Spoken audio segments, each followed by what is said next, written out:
Heidi ho! Welcome back to another episode of Velvet Owl Watches Films so you don't have to. Yeah, I almost got all of that to rhyme. Yeah, I'm gonna switch things up this week. Instead of watching one film, I'm gonna watch a bunch of educational short films.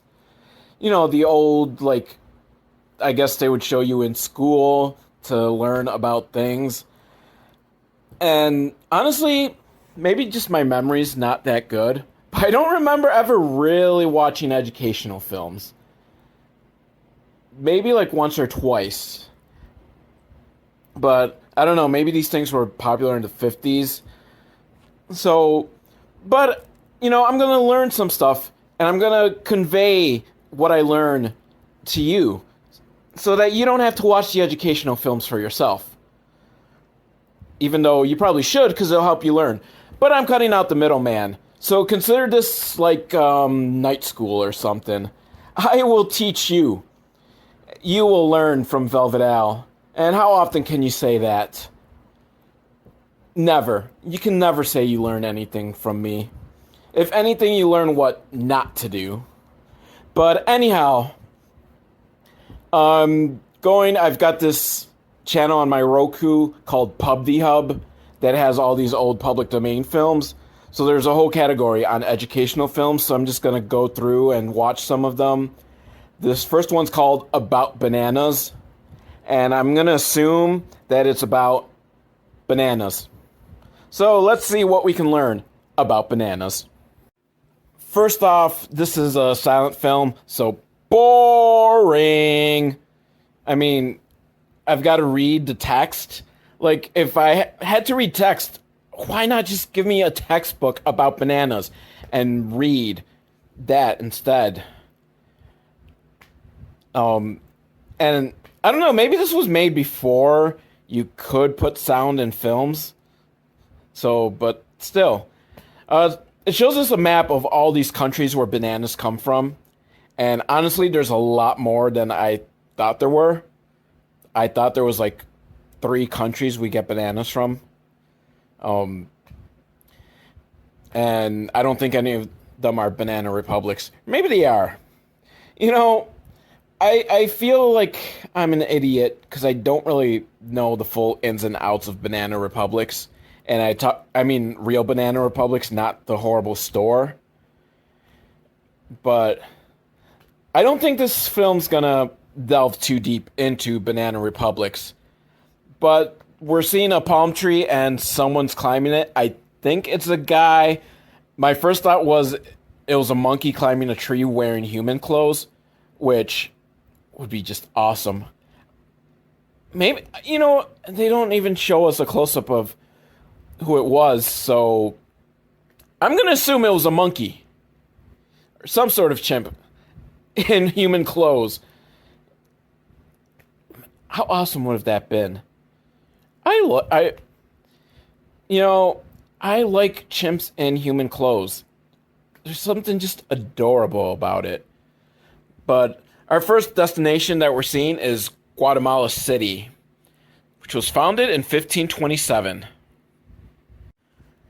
So we get some footage of, you know, the beautiful architecture, like, and I'm not being sarcastic, that is some nice looking architecture, and some of the day-to-day life of women having carried the big water jugs on their head,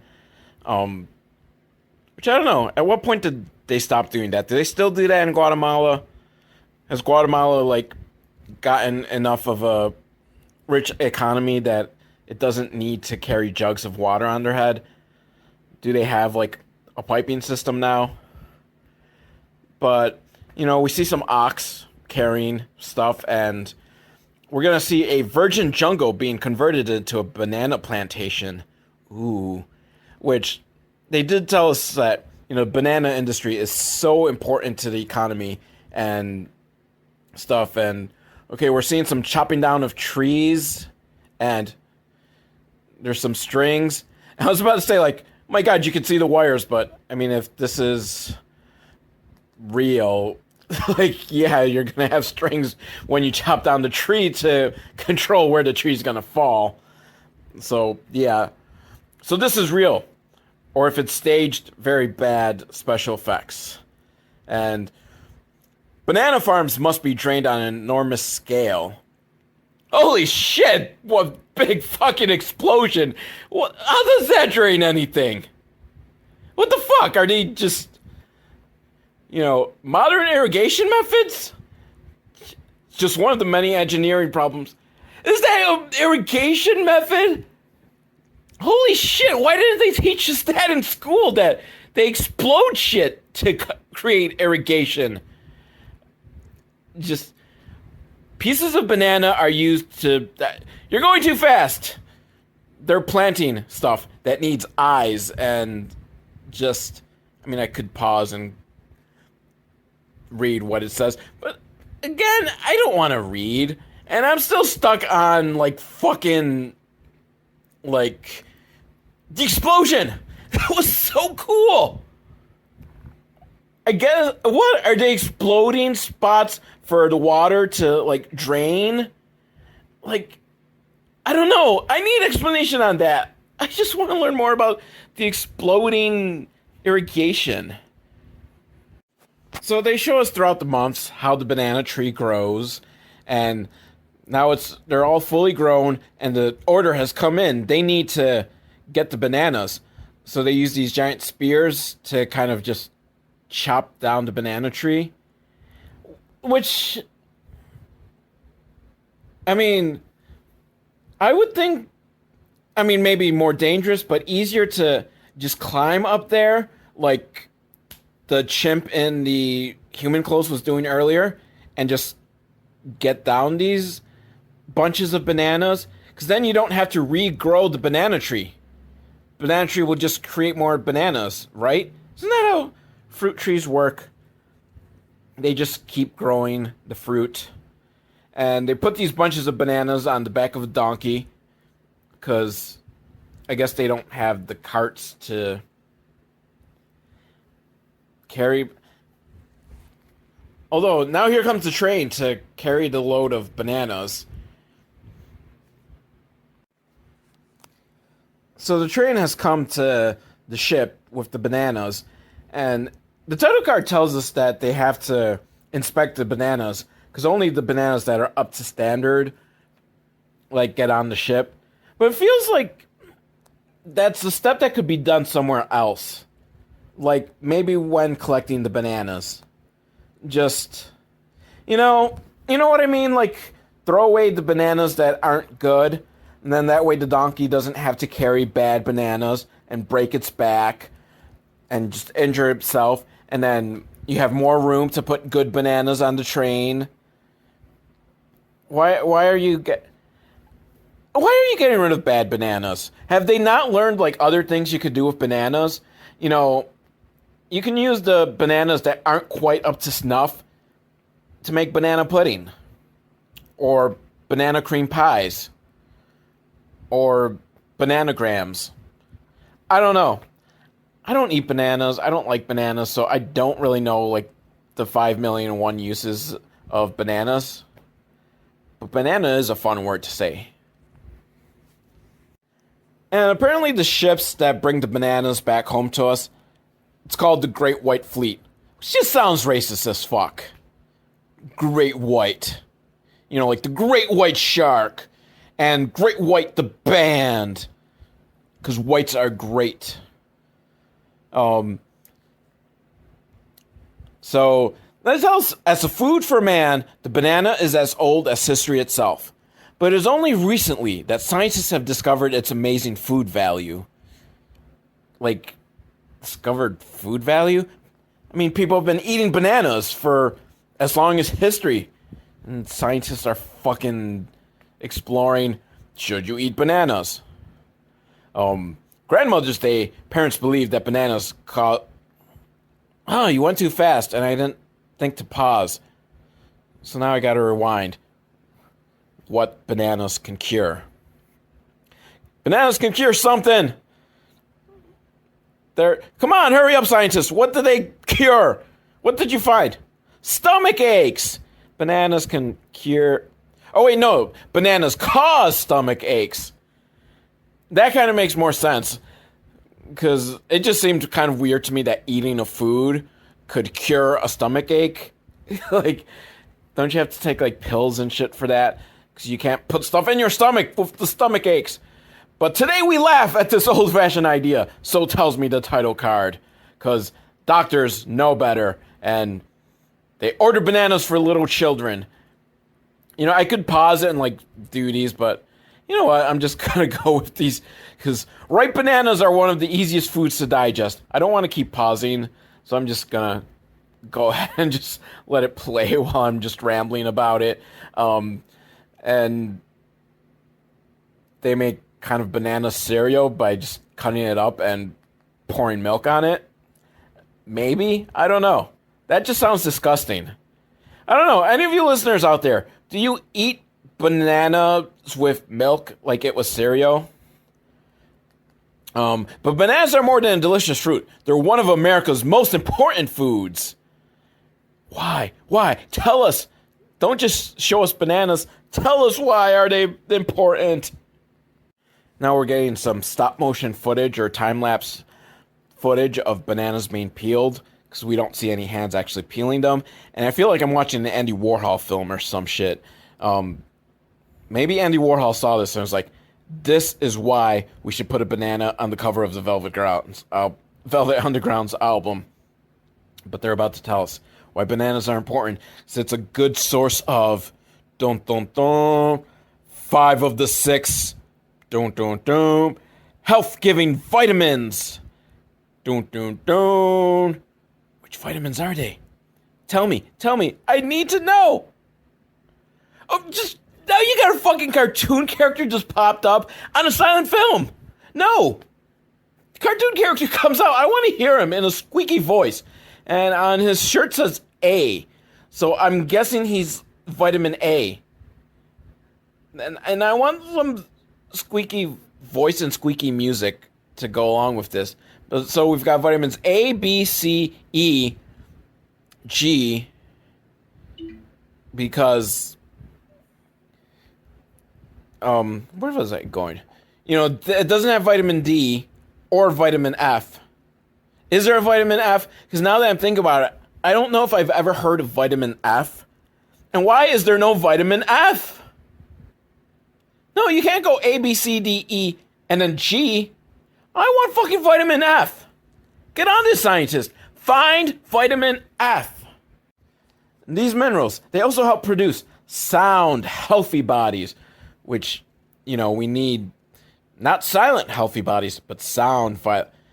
And out pops a really fat cartoon character, which if we're talking about sound, healthy bodies, now why are we getting fat cartoon characters with phosphorus and calcium and iron on their shirts? Because, oh, it's easily digested. Oh, yeah, that's what they told us before. They don't cause stomach aches because they're easily digested. It's great food for energy.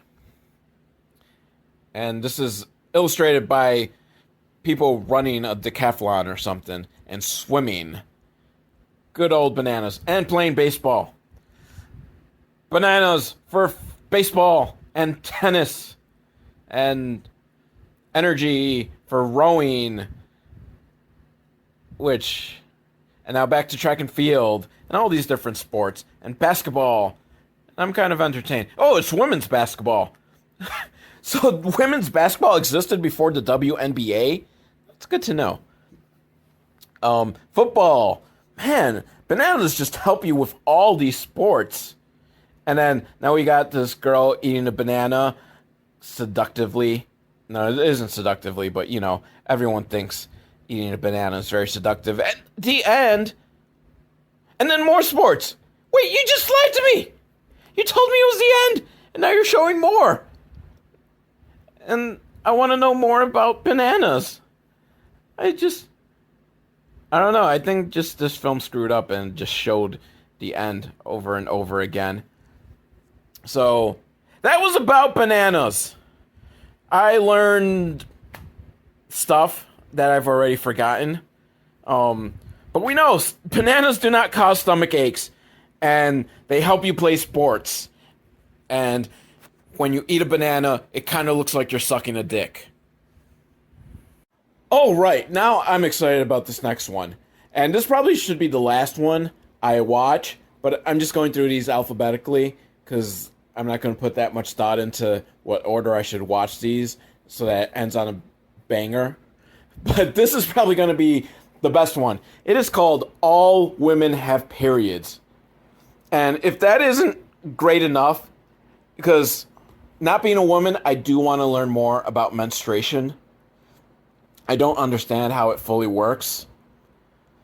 But more than just being about periods, according to the description here, it explains how mentally disabled girls should handle periods. So I am going to learn so much. This is fantastic. But warning, contains graphic images. So for those of you listening to my podcast, be thankful. You do not have to see the graphic images. You're just going to hear me describe them. Actually, you know what? Since this is like mentally disabled, I almost feel bad about mocking this. So I am not, just to be clear, I am not mocking that she's mentally disabled. I am going to mock just how horrible of a script is written for this.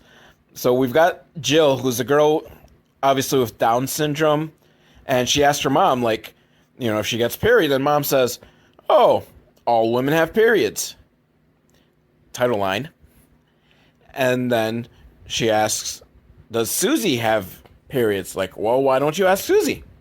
So she goes over to Susie, who I think is her sister, her much older sister. Susie, do you have periods? And Susie also responds, all women have periods. And she explains that every 4 weeks for 3 to 4 days, blood comes out through a hole between her legs. Seriously, that is like the line of dialogue. And of course, since these aren't very good actors, like, they're just very wooden, stiff, like, readings of these lines that do not in any way sound naturalistic. All women have periods. Every 4 weeks. Line! Blood flows from a hole, from an opening between my legs. So then Jill asks Sister Susie, does my teacher, Miss Jones, or whatever the teacher's name was, have periods? And instead of telling her to call Miss Jones to find out for sure, they don't have to call because Susie knows all women have periods. Every 4 weeks, blood comes from an opening between her legs. I'm not exaggerating. That is like the line reading. And then Dad comes in and is like, so what are you girls talking about? Periods. And credit to Dad for not just going, and I'm out of here, and walking back out of the room. Oh, Dad is ready for this conversation. Even though this is purely a mom conversation, but Dad's ready for it. And the guy playing Dad is fairly decent actor. He seems to be giving more oomph to his lines. And Jill asks if so-and-so. I rewound it like about 15 times and couldn't understand who she's asking about. But if this person had periods, and Dad's like, of course, all women have periods. And then she asks, but men don't have periods. Like, no. Men don't have periods. Only women do. Every 4 weeks, blood comes through an opening between their legs. And, like, seriously, like, who fucking talks like that? And who repeats it, like, 20 times? I mean, you know, I think this is being a little excessive, even though Jill has Down syndrome. I don't think she needs to be repeated, like, 2,000 times how menstruation is blood coming through an opening between a woman's legs. And certainly, I don't know why Dad is saying that. Like, I don't know. I mean, I don't have a daughter, so luckily I never will have to go through the period talk. But I don't think I'm going to be like, well, yes, every 4 weeks, blood through an opening between a woman's legs. more likely I'd be like, ask your mother. But I already asked Mom. Ask her again. Just, I should count. Okay, so already we've gotten 4 times we've heard that that a period is when blood comes through an opening between a woman's legs. Like specifically that sentence. So I'm going to keep a countdown of how many times in this film, this 10-minute film, we hear that line. And Jill asks, if she's having her period, will it get all over her clothes? And Dad explains. Because of course Dad's going to be... I feel like he's mansplaining this whole thing. Like, why isn't... Like, Ma... Like, we've already established men don't have periods, so why does she keep asking Dad? But he tells her, like, it won't get on your clothes because you'll be using a sanitary pad. Which I guess is what they called pads back then. Instead of just pads, those sanitary pads. Not maxi pads. Because maxi pad, I believe, is a trademarked name anyhow. So it's like Kleenex or Q-tips. Those technically aren't the names for all kinds. But anyhow, Jill is wondering, well, what is a sanitary pad?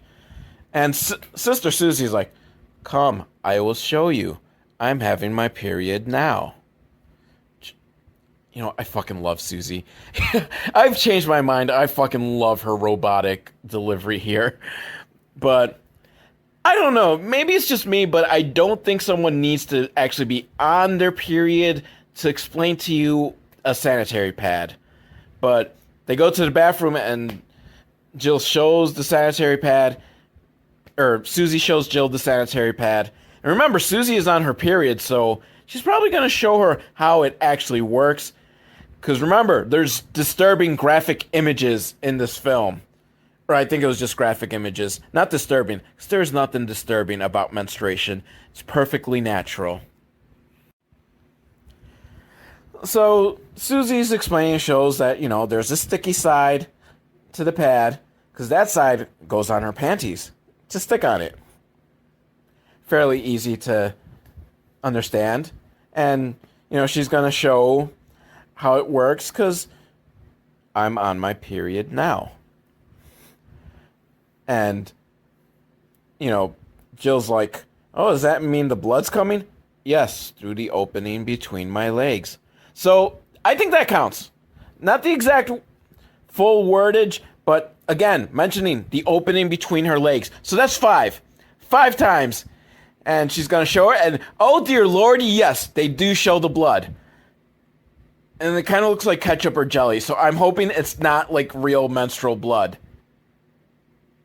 No, I'm above that. If that's real menstrual blood, I salute you, menstrual blood. Just, I don't know. But yeah, definitely graphic images in this film. I hope this was just shown to the girls in school. And Jill looks at the pad and says, there's blood on it. And, you know what? I'm starting to feel like this isn't specifically to help mentally challenged women, but they're using that as a plot device to have to repeat this over and over. To, repeat these steps over and over. And Susie responds, yes, it came from the opening between my legs. 6 times we've gotten it! Are we going to get to double digits? But she tells us that when there's that amount of blood, it's time to change. And so she's going to show Jill how to change a bloody pad. Remember, the blood comes from an opening between her legs. And so Susie shows us how it goes. You wrap up the used tampon and throw it in the garbage. Don't flush it down the toilet. Very important. Which is something people should learn. Because from the horror stories I've heard, it happens a lot of people flushing their pads and tampons down the toilet. I'm guessing, I don't know, this film was made before tampons were invented. So they're just sticking to the pads. But very important, do not flush it down the toilet. In the garbage it goes. And then you put the new one sticky side to the panties, and that's all it is, and wash your hands. And then Jill says, "Can you show me again?" Again, I feel like this is a bad narrative device. It doesn't seem like it's specifically geared towards helping mentally challenged people. They're just using it as a plot device. You know, the way they use like mentally challenged people to win Oscars. This is going to win the equivalent, the educational film equivalent of an Oscar. And I don't know, is Susie going to show us again how to put a pad on and waste a perfectly good pad? And will she explain once again that the blood comes from an opening between my legs? So she goes through the process again, switching out the clean pad for another clean pad. And I think they might have just played the same footage again to explain. But now it's time for Jill to try. And Susie tells her, "Okay, let's pretend you're on your period and that blood is coming through an opening between your legs." Although she says more like, "Pretend that blood is coming through an opening between your legs." So 7! We've got it 7 times! Or was it 8? 7. We'll just say it's 7. I don't care. The point is they say that a lot. So if you learn nothing else from this film. So I close my eyes for the next part because Jill's like 6. So I do not need to see her practicing putting a pad on and sticking the pad to her panties. Like, yeah, we're just... I hear it. They describe every step, but I don't need to see it. But so she does a good job, and they're all excited, and they're going to tell mom and dad, because Jill's going to be wearing this for a while, I guess, just to get used to wearing a pad. So Jill's all proud for doing it, and mom and dad are excited. Woo! Way to go, Jill! Yeah, you put a pad on all by yourself. Now you're prepared for when you have a period, which, as mom tells us, is when blood comes out through an opening between your legs. 8 times! 8 times! Come on! Come on, film! You can do it 2 more times! I want 10. I want 10 times. Can you do it? Give me just 2 more times of mentioning that. And then mom shows her how to, keep track of your periods on the calendar. Because it's every 28 days. Some periods come early, some come late. But if you keep track on the calendar, you should get a general idea of when it comes. And then suddenly dad quizzes her. What do you do with a bloody pad? And Jill, she passes the test, tells him how you just fold it over and throw it out in the wastebasket. And dad's proud, like, yeah, there you go. Now you're all prepared. And Jill says, now I know all women have periods. And then we get a very, I wouldn't say quite creepy, but just unsettling 30 seconds of her petting the family dog.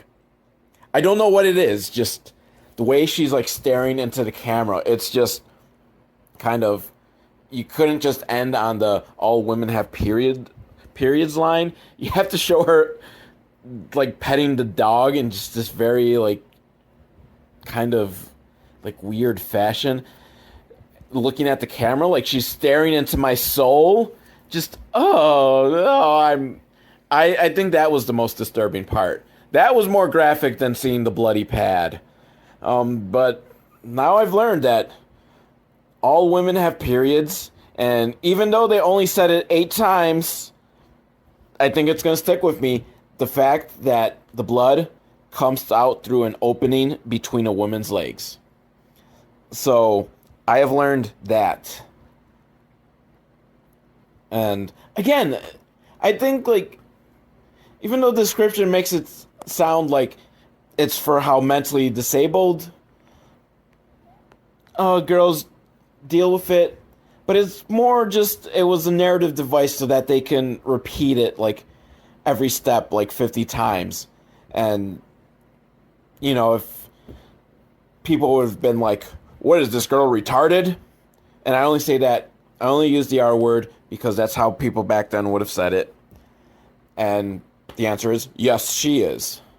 So, but if you never learn another single thing from my podcast, at least learn that a period is blood that comes out through an opening between a woman's legs. Well, since I did All Women Have Periods, I guess it's only fair I also watch As Boys Grow, which is a sex education film aimed at teenage boys. And because, it's about boys, they get a longer video than the girls got about learning about their bodies. Because even though, men aren't more complicated, I mean, I think this film should really be, less than 5 minutes long. So you're a teenager. You've got some hair on your balls now. You're going to constantly pop erections, masturbate frequently, and that's all you really need to know. So let's see what this film is going to teach us about boys growing. And I don't just mean their penis length growing when they get an erection. This is actually kind of disturbing. Should I be... we're mocking this. It seems kind of creepy if you think about, okay, I'm going to be talking about teenage boys and there's going to be talks of erections. But we're just mocking how badly these things are written. So, we've got these boys, they're practicing sports and stuff and playing around, and the coach is all proud of them because they're all doing excellent at sports. Even little tubby bastard there who has no shirt on, and you can see his boy man boobs. His moobs. He's not quite a man yet, so are they man boobs? They're boy boobs. But you can't, shorten that to boobs. Because boobs are boobs.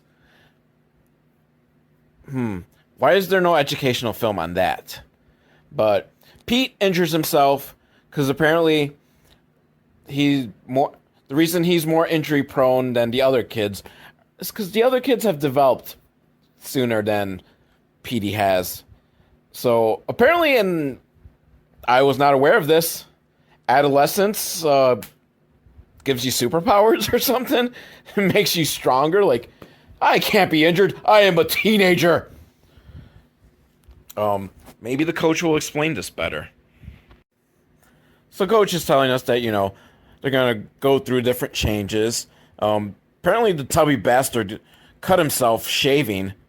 He's fucking shaving already? He can't possibly be more than 12 or 13. He's already shaving. I mean, come on. You're a guy. Maybe things were different back in the 50s, but in my day, you start growing facial hair, you show that shit off. You're like, yeah, I am a man, and check out my dirt stash. Yeah, you don't shave that shit. Then again, I mean, I don't like shaving at all. I'm all about the full beard, all natural. But tubby bastard, he feels like he has to shave, and he cut himself. And that's what you get for shaving. You shave off your beautiful facial hair, and you get cut. It's just how life is. That is Mother Nature. And then we're getting to some other kids who... I don't know who these kids are. For all intents and purposes, these are all the same kid. But, this older kid, or looks older, tells little Opie Anthony looking motherfucker. Where am I going? Oh yeah, he tells him that he had a wet dream last night. And explains to him what a wet dream is. When sperm comes out. That sticky stuff that makes babies. And I think I've seen this clip before in an MTV special about sex. Sex in the 90s. Because sex in the 90s was so different. And they played some clips of educational films to show how, they viewed sex back in the day. So, wet dream. So we've learned something. A wet dream is when that sticky sperm that makes babies comes out of you. Should also explain that, it's when you have a dream or when you're asleep that it happens, because there's other times you're awake and sticky sperm comes out. And generally when that happens, you are jacking it and that sticky sperm comes out. What we learn about jacking it? Learn more about wet dreams. So all the kid athletes, or the boy athletes, not all the kid athletes. I mean, I'm sure the girl athletes are having their own questions, but this film's about the boys. They want to learn more about puberty. And coach says, well, I'll tell you more. But after practice. Because, that's the important part. You got to get your sports done. You got to be good at sports stuff. So he gathers them around and he's going to teach them about puberty, about how you have glands and stuff happens that changes you from boys to men. And I'm not talking about that R&B group, which he doesn't say, but would be super weird if he had made that joke, considering this is like 40 years before Boys to Men got formed. So he's a wise coach, wise beyond his years, and he can see what the future holds. The future holds Boys to Men and their lovely 4-part harmonies. I don't know, do they have 4 parts or 3 parts? Because there's 4 of them, but aren't the harmonies just like in addition to the lead vocals? So it'd be 3-part harmonies. And at one point, one of them left. So like 2-part harmonies. I don't know. Coach, explain that to me. I know all about puberty. Explain to me Boys to Men. So coach has his diagrams ready. Because if you're a good coach, you've got diagrams ready. Not just for sports plays, but for how puberty works. So he's showing them that drawing that we all get of like the penis and the testes. And explains that the testes create hormones, which is what causes the penis to elongate, hair to grow all over, and your voice to deepen. And one kid asks, Are hormones...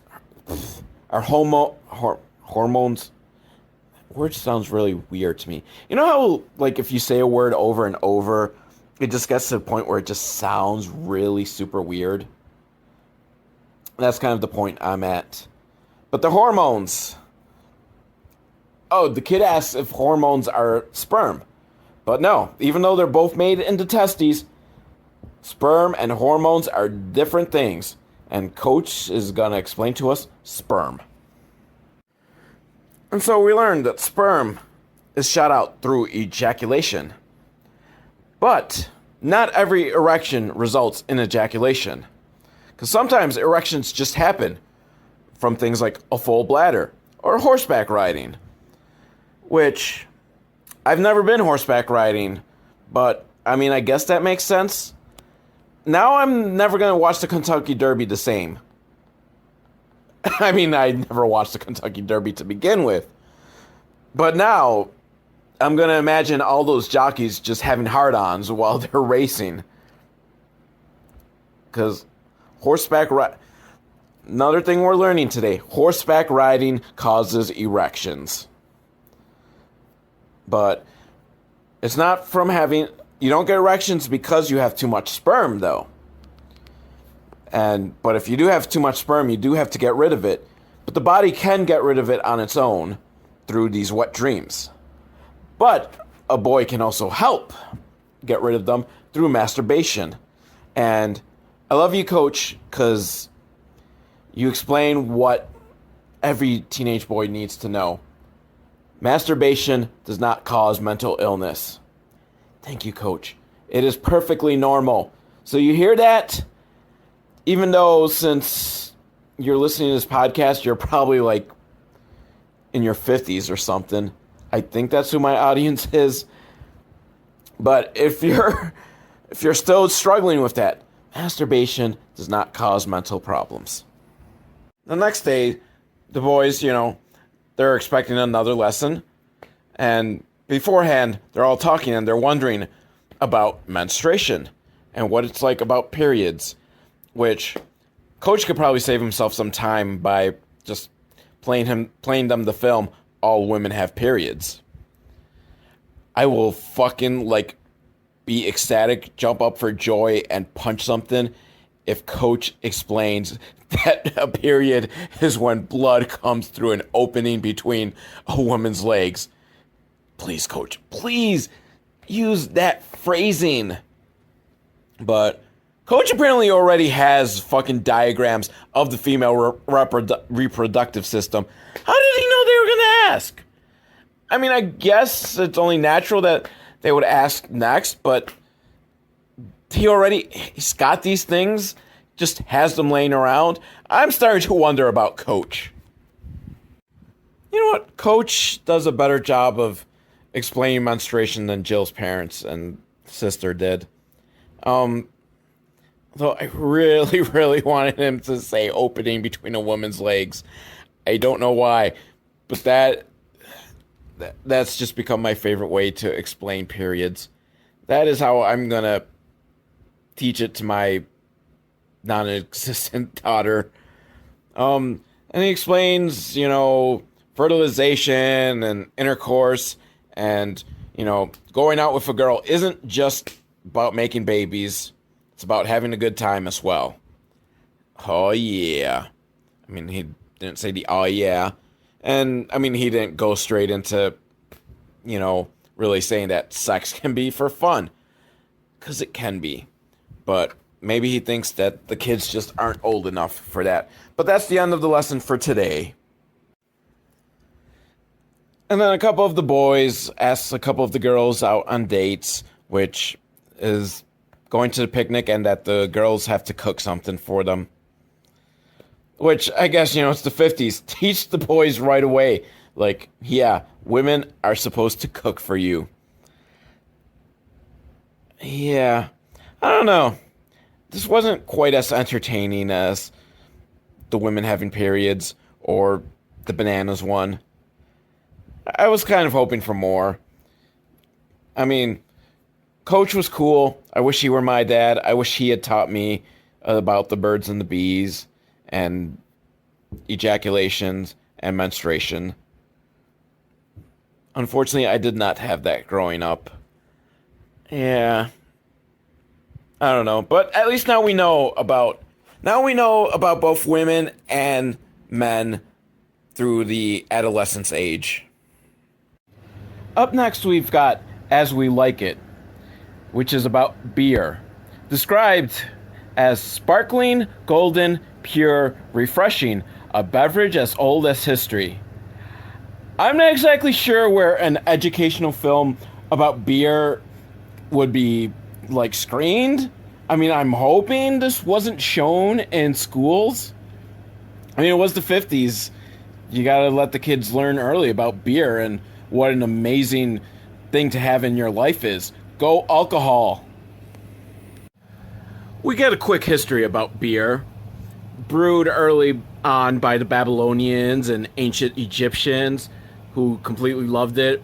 There's all these drawings and the Babylonians are all sitting around this giant bowl of beer, sipping it through giant straws. It's, I guess, the alcohol equivalent of smoking a hookah, where everyone's just kind of gathered around and they all have their own hookah pipe to smoke off of. It's like that, but with beer, which that's a tradition that needs to come back. Just the communal sitting around drinking from a giant bowl of beer. And then the Romans, with their conquering, they brought beer to Western civilization. And then the monks brewed beer because, that's the way to get with God, is beer, beer, beer. As Benjamin Franklin once said, beer is proof that God wants us to be happy.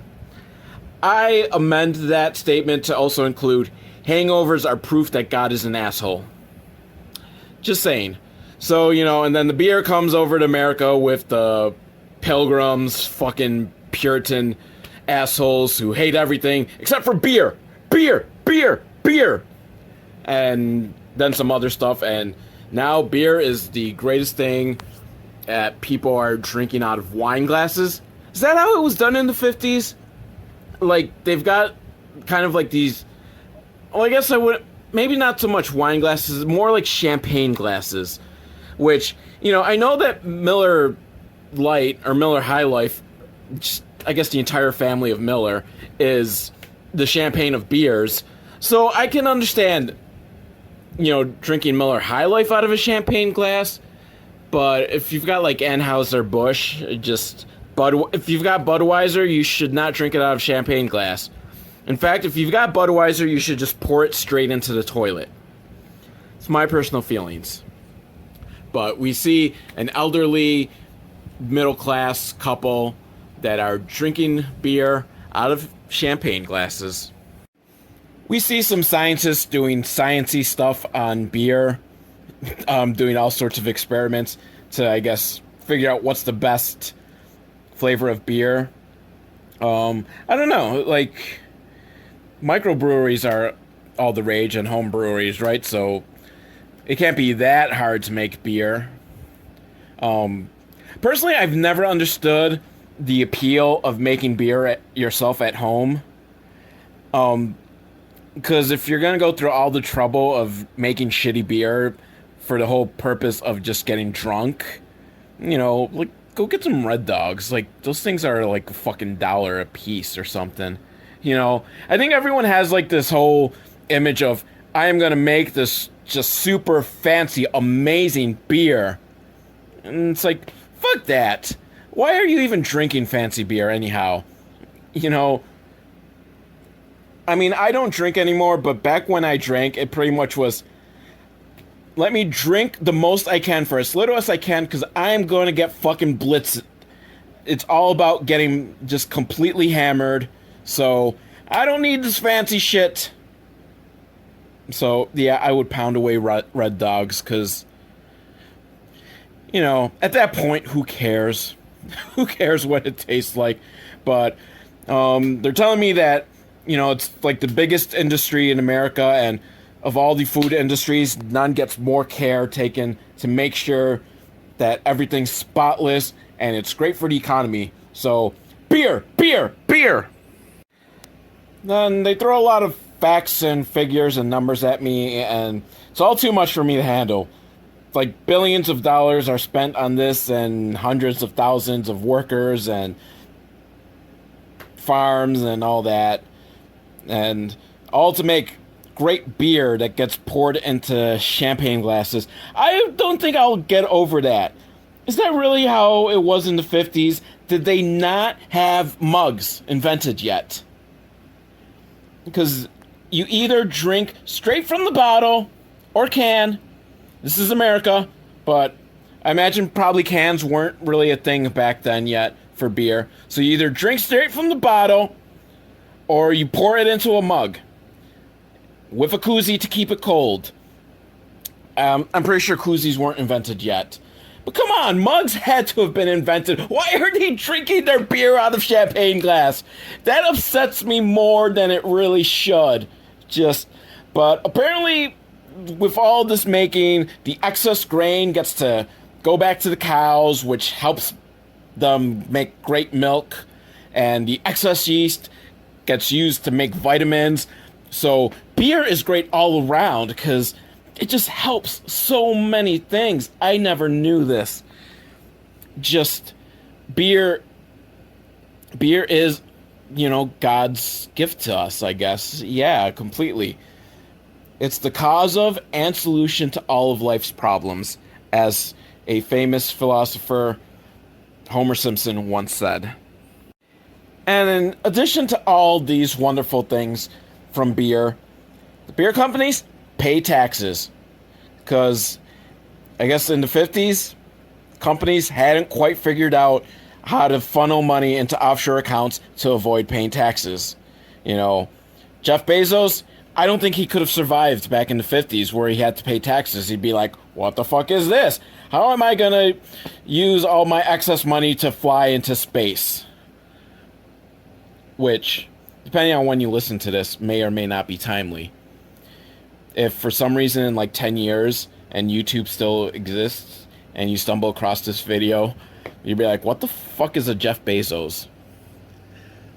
But back then, beer companies, they pay taxes, which is used for schools and roads, and it was like $800 million in taxes that they pay, and that's 1950s money, which equals what, like $8 gajillion in today's money?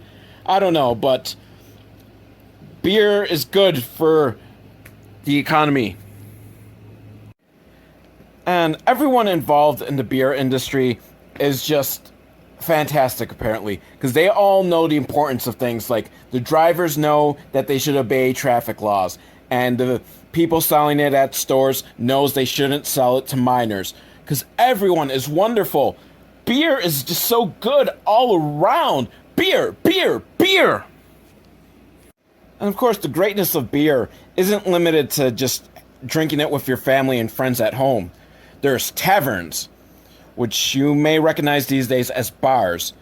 And this narrator keeps calling them taverns. And I was thinking, like, oh, were they just not called bars yet? But all the pictures they show, most of them say bar on the front. So, bar was definitely a term. I just guess it wasn't the preferred term yet. I guess it just was mostly taverns. But the owner of the tavern, he's a good American, as the narrator lets me know, because he knows the importance of everything, and he follows the 5 important rules of being a tavern owner. And let's find out what these rules are, or guidelines, or whatever, standards, whatever, the 5 main principles. I am excited, because one day I will become a tavern owner if these 5 things I must adhere to aren't difficult. So the first principle is that you gotta serve beer at the proper temperature. Okay. Yeah, I agree. You don't want piss warm beer. So yeah, it's got to be a good temperature. Second principle is that it's got to be served clean in a clean environment. Like, okay. Then I know a lot of bars that do not adhere to that principle. Kind of adds to its charm, though. But yeah, not everyone adheres to the cleanliness part. And then, I don't know if this is still part of principle number 2, or they just kind of splintered off, but then they start talking about, you need good hospitality, because everyone wants to just have a friendly environment that they can drink beer, which, again, I know a lot of establishments that don't adhere to that either, and sometimes you're drinking not for the ambience, you're looking to get laid. Really, I think that's pretty much the main reason anyone goes to bars, isn't it? An attempt to get laid. But also important to serve the military. I didn't realize this was even a question. Like, were there taverns that are like, oh, you're military? No. We don't agree with you going over in these pointless wars. Going to the Korean War, whatever war was at that time. Defund the police. We're not allowing law enforcement here. Just, I didn't realize this was a problem enough that it needs to be made into a principle. But now we're going to the next principle, which I'm guessing is principle 3, unless they just threw like 2 or 3 principles into number 2. But the third principle is obey the law. And being a good citizen is the 5th principle. So yeah, I guess that hospitality was the 3rd principle. They just never came out and said, hey, this is a separate principle. Or maybe the hospitality was still part of the 2nd principle, and serving military is its own principle. I don't know. But, so if you want to own a bar or tavern, maybe it only applies to taverns. If you have a bar, you don't need to follow these principles. But, A, serve it at the right temperature. 2, serve it in cleanliness. Z, whatever. This seemed like a funnier joke in my head than it's coming out to be. Third principle, hospitality and serve the military. 4, obey the law. I mean, I would think that probably would be like number 1. And 5, be a good citizen. Because you are part of the beer industry, and the beer industry is about America. They sure ask a lot of you as far as, like, being a good citizen. Like, you know, you gotta be in part of charity drives and March of Dimes and all that shit. Like, really? I mean, I guess that was the 50s. Like, you know, you want to be a good citizen, you gotta be fucking involved. No being lazy shit. But it's very important to follow these 5 principles because there's shady guys out there. Really, there's a drawing of this, like, really shady, old-ass, like, G-Man type looking guy. But they're looking for any opportunity to just bring you down and bring back prohibition. So, yeah, fuck them. We are Americans, and we deserve the right to drink beer. And as the narrator says, this is all about freedom and self-government, which was a kind of libertarian left turn that I was not expecting. But at the end it tells us, this presentation is one of a series brought to you by the members of the United States Brewers Foundation, which, intriguing, like one of a series. Maybe I could find some more in this series, because it seemed to tell me all I need to know about beer. But it's an organization devoted to maintaining the highest standards in brewing and service to the American public. And once again, I must ask, who the fuck was this for? Who does this get screened for? Like, this isn't part of schools, is it? Like, tell the children, hey, here's why beer is important. By the way, you don't drink. Is this just sent to tavern owners? Is it like, I mean, maybe, I guess that's all I could really see. Like, hey, you own a barn. A bar. Maybe it was converted from a barn. But you own a bar, and you have to stick to these standards. So you watch this film, and you do it, and you be a good American citizen. I mean, that's all I can think of, like, and this is the 50s, so don't these have to be, like, screened, like, in a movie theater or something? So is it, like, a bar owner association meeting, gathering, beer con or something? Just, yeah, who is this for? I want to know. Next up, we've got bacteria, friend and foe, which I'm glad we're going to learn about good bacteria as well, the friendly bacteria, because as anyone who's read my Amoeba Joe comic strip knows, I'm a big fan of friendly bacteria. Actually, I don't know if amoebas get counted as bacteria, do they? I don't know. Well, I'll watch this film, and maybe they will tell me. So we start off in the science lab, because of course we do. And there's a new scientist or something. He just got hired, Ted. Or was Ted the other guy? I'm not very good with keeping straight names. But yeah, this new guy, he's trying to look at some bacteria, but he doesn't know how to work a microscope. Which seems like a basic, like, requirement before you get hired to work in a lab. Like, this is how you work a microscope. It's not even like a microscope is hard to operate. You look in, you turn the knob until you can see whatever the fuck you're trying to look at. It's not rocket science. It's like rudimentary rocket science. Jeez, I learned how to work a microscope in like the 3rd grade. Fuck, give me a job at a science lab. I know how to work a microscope. So the older scientist, the more experienced scientist, tells them that you're looking at bacteria, the kind that spoils food. And then the narrator goes in to explain that bacteria are everywhere in food and water and plants, and apparently bacteria are plants themselves. Not the green plants, as the narrator helpfully lets us know. But they grow in plants or something. Yeah, I didn't quite understand that. But apparently most bacteria are actually helpful to man because they create stuff like antibiotics. And there's really only a handful of bacteria that causes diseases, which actually is rather interesting to learn. I just assumed most bacteria was bad, except for like that little stomach probiotics that you get from eating yogurt that helps Jamie Lee Curtis poop. So we get some dramatizations of over the years of people studying bacteria, including the guy who invented the microscope so that he could study the tartar from his teeth.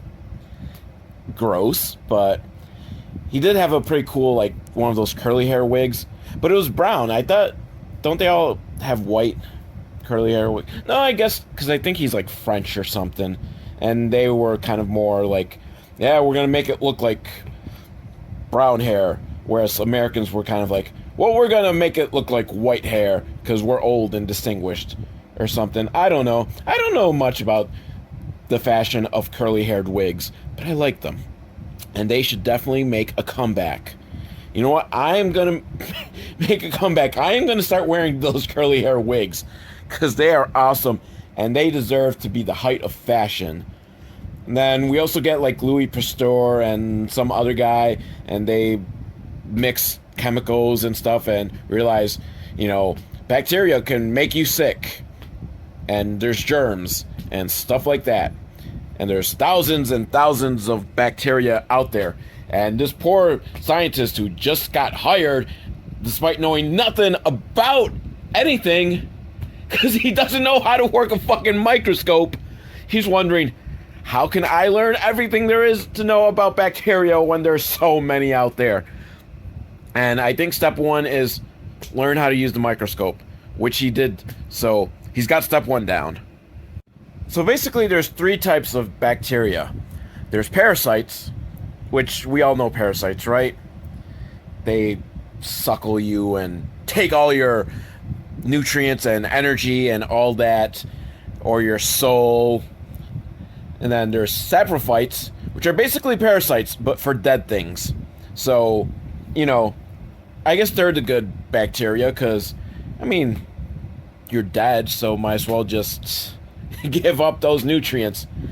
And then there's autotrophs, which are basically parasites for minerals and inorganic stuff. So, I don't know, I guess they're the ones that eat up robots and stuff like that. The Autobots have to fight the Autotrophs. Forget the Decepticons, the Autotrophs are the real enemy. But apparently the breaking down of three categories of types of bacteria just seems very complicated to this young scientist who's just, he's a fucking moron. I know nothing and I can keep that straight. Three types of bacteria. One eats living creatures, one eats dead creatures, and one eats non-living creatures. Just, I don't know, did this guy not take a science class before becoming a scientist and getting a job in the science lab? Had I known it was so easy, I would have gone to that career field. Just, but since, you know, that's so complicated, the older scientist decides to make it easy by throwing even more complicated shit at him with the different types of bacteria shapes and all that. But I'm not going to go into that because next up we're going to the reproduction of bacteria. Oh yeah, sexy time with the bacteria. Being single-celled creatures, of course, bacteria have very boring sex lives. Their reproduction is they just grow bigger and bigger until they just split into two. So, that's no fun. Then we get some more dramatic reenactments with the actors of the old-timey guys, like Pasteur and the guy that invented the microscope, because they paid for those costumes, and damn it, they're gonna get the most they can out of those costumes. Those weren't cheap. In fact, I think probably like the majority of the budget of this film went to those costumes. So We never learn if the scientist Ted guy manages to understand any of this. Does he go on to have a successful science career, or does he go, you know what, I'm an idiot and this is just too much for me, fuck this, I'm going into a career of poetry or something. He switched over a liberal arts degree because he just can't handle science, because he doesn't even know how to like, he didn't know how to work a microscope. I can't get over that. I don't trust science anymore if they're allowing people to get jobs at the science lab that don't even know the most rudimentary things like working a microscope. Just, I don't know. I think this film was just to tell kids, hey, if you're an idiot, you can still pursue a career in science. Now we have better use of leisure time. Now, if you're not sure what leisure or free time is, it's all the time you have left over after you're done listening to my podcast. So you might be wondering, okay, I finished listening to your podcast. What do I do now? Well, let's learn what to do with your leisure time. The narrator tells us that some people, they just waste their leisure time. Like Ken here, who's just spending his time moping around. But you know what? Fuck you, narrator. Have you stopped to think maybe Ken's just sad or upset or depressed? There's lots of reasons someone might just sit around moping and using their leisure time that way. And Ken tells us that, you know, all his friends are busy doing other things, which they're not very good friends, are they? They didn't invite Ken to go bowling or all the other stuff he said they're doing. I think he only said that they were bowling. So, you know, his friends went bowling and didn't invite him. So what's he supposed to do? Go bowl by himself? I think not, Mr. Condescending Narrator. The narrator tells Ken that he's lucky because, you know, he's got all this leisure time, which back in the day, people didn't have so much leisure time. And the narrator shows him what life would have been like 100 years ago if Ken was alive. And again, Ken is just laying on his bed because that's what Ken wants to do. Which, get off his nuts, narrator. If he wants to lay in bed all day, that is Ken's prerogative. But Ken 100 years ago, he wasn't allowed to stay in his bed because Daddy was like, you're getting out of the bed and cleaning the stable and building some back steps because I'm here working 72 hours doing whatever he's doing. He's just sitting at a desk with like one of those quill pens. So, you know, it's like A Christmas Carol where they were just at the desk scribbling with the quill pen. What exactly do they do? What are they doing? What are they writing? You know, but apparently he works 72 hours a week because, you know, this is the olden days before unions decided, hey, maybe we should not overwork ourselves to death. So, but since this is before then, you know, he wants Ken to go and get a job to earn his keep.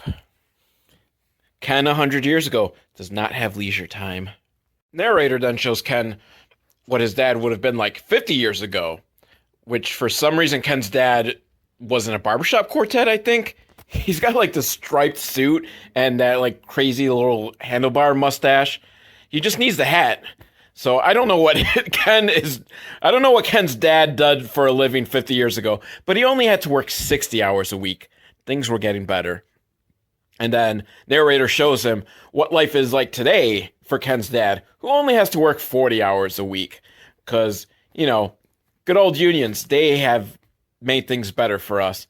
And apparently Ken's dad has enough time that, you know, he can get a round of golf in before dinner, so he invites Ken to, hey, let's go play golf. Which I think if real life Ken's dad took this interest in Ken, maybe he wouldn't just be sitting around moping. Like, what the fuck? What the fuck, narrator? You're like, well, see, you could be playing golf. Ken's dad did not invite him to go play golf, though. Otherwise, he would be playing golf. He would have something to do. He's complaining that he has nothing to do. And Mr. Narrator wants him to go play golf with his dad. Well, where the fuck is Dad? Why isn't he taking Ken golfing? Does he not realize how depressed Ken is because he's got nothing going on and all his friends are bowling? And I guess Dad just went to the golf course by himself. So narrator tells Ken that, we've all got more leisure time these days. But Ken's like, wait a minute. What about Mom? She's always complaining about how she doesn't have any time. So narrator shows him that, things have gotten better for Mom as well. Let's imagine Mom 50 years ago. I don't know why we're not imagining her 100 years ago. I guess between 100 and 50 years ago, things didn't progress for women, so let's just cut the middleman and go straight to 50 years ago. Yeah, that sounds about right. Things got better slower for women. But, 50 years ago, Mom had really tough time because she had to scrub the clothes, by hand. But nowadays, it's so much easier because she's got a washing machine, which, Mr. Narrator here is basically calling Mom out on her bullshit. It's like, Mom says, I don't have any time. Oh, you don't, do you? You've got plenty of time because you've got a washing machine. And now you've got time to do your women's club. So this is bullshit about Mom saying she doesn't have any time because she has plenty of time to do the women's club because the washing machine does the wash for her. Not that I'm complaining about the washing machines, I'm glad I don't have to scrub my clothes by hand. And now Ken's eating an apple just so that we all know he's an asshole. Because that's the big trope, People eat apples when they're being an asshole. So, and, Ken is pretty much an asshole here. I mean, he's moping about, but, he's got the right to mope about. Because, narrator, stop forcing him to do things. But narrator shows him that his friends, they're using their leisure time well, like bird watching, or learning the piano, or learning how to sew. A bunch of guys are doing gymnastics. And one of his friends, well, he's working at the bookstore, which, if he's working a job, is that leisure time? He no longer has that fucking leisure time. He's got a job. Or are they trying to subtly tell us, yeah, job is part of your leisure time? Fuck you, narrator. You're just, what the fuck? It's okay if he wants to work a job and make some money, but that is no longer leisure time. Okay? That is job time. Do not mistake the two. Job is not a hobby. A job is a job. Of course, none of his friends are playing bowling, which, his friends fucking lied to him, didn't they? He wanted to hang out. They're like, we're bowling. You can't come with. But they're not bowling. They're doing gymnastics and piano stuff. His friends were just trying to ditch him. Well then, Ken, you go and you mope. Because your friends don't like you. You're a loser. But narrator tells him, a good hobby, helps you learn stuff and gives you long-term goals and all that. And some hobbies that are good for Ken to try are like swimming, because it keeps your body active and puts you in shape. Or reading, because you're a nerd, and it keeps your mind active. Or this third thing, which narrator doesn't fucking tell me what this is, and must be something that got phased out, but apparently would help him long-term getting a possible job. I don't fucking know what it is. They're in a field with this big metal thing that looks like bull horns or something. I don't know. Is he building a mechanical bull? I don't know. Narrator, you can't just throw this and not tell me. I know what swimming is, and you told me that. I know what reading is. You told me that. The one thing I don't fucking know what you're doing, you can't even bother to tell me what it is. How am I supposed to have that hobby if you don't tell me what that hobby actually is? So Ken decided he's just going to take up photography because he likes taking photos. While he hasn't said so, I'm thinking he likes to take photos of women in state of undress. You know, that's a fancy way to say naked girlies. So, which if that's your hobby, go ahead, Ken. As long as it's not like upskirt shots, because, you know, that's not good. That is a violation of a woman's private sections. So no upskirt photos, Ken, or downshirt photos.